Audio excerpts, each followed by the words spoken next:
অনেক অনেক দিন আগের কথা। এক সুদূর দেশে ইউসুফ নামের এক ছোট্ট ছেলে বাস করত। সে ছিল জ্ঞানী নবী ইয়াকুবের ১২ ছেলের মধ্যে একজন। ইউসুফ ছিল খুব বিশেষ। সে ছিল দয়ালু, দেখতে সুন্দর, আর তার মনটা ছিল খুব নরম। তাই তার বাবা তাকে খুব ভালোবাসতেন। কিন্তু বাবার এই গভীর ভালোবাসা তার বড় ভাইদের মনে হিংসার বীজ বুনে দিয়েছিল।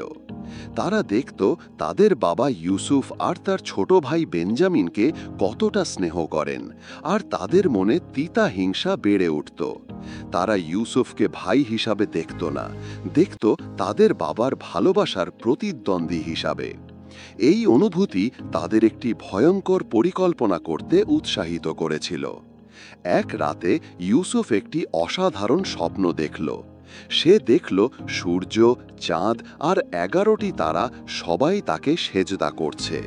সে খুব উত্তেজিত হয়ে তার বাবা ইয়াকুবের কাছে ছুটে গেল এই অবিশ্বাস্য স্বপ্নের কথা বলতে।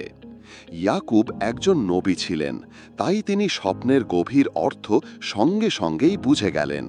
এটা ছিল ইউসুফের ভবিষ্যতের মহত্ব আর উচ্চ মর্যাদার লক্ষণ। কিন্তু এই বোঝার সঙ্গে সঙ্গেই এক ধরনের ভয়ও এলো। তিনি তার ছোট ছেলেকে আদর করে সতর্ক করে বললেন, আমার প্রিয় ইউসুফ, তোমার ভাইদের কাছে এই স্বপ্নের কথা বলো না। যদি বলো, তাদের হিংসা হয়তো তোমাকে ক্ষতি করার জন্য কোনো ফন্দি আঁটতে পারে। ইউসুফ তার বাবার জ্ঞানী উপদেশ শুনল, কিন্তু সে জানত না যে তার ভাইদের মনে ইতিমধ্যেই এক কালো ঝড় জমা হচ্ছে। ভাইদের হিংসা আর ধরে রাখা গেল না। তারা ঠিক করল ইউসুফকে চিরতরে সরিয়ে দিতে হবে। তারা একটি দুষ্টু পরিকল্পনা করল। তারা ভান করল যে তারা ইউসুফকে মাঠে খেলতে নিয়ে যেতে চায়।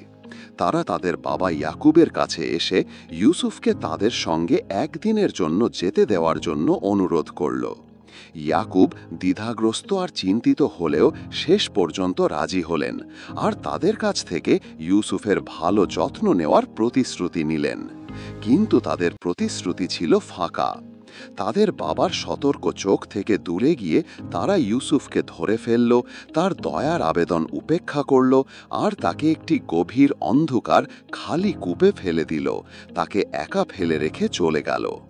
কূপের ভয়ঙ্কর অন্ধকারে একা পড়েও ছোট্ট ইউসুফ হতাশ হল না। সে তার বিশ্বাস ধরে রাখল এবং মুক্তির জন্য প্রার্থনা করল।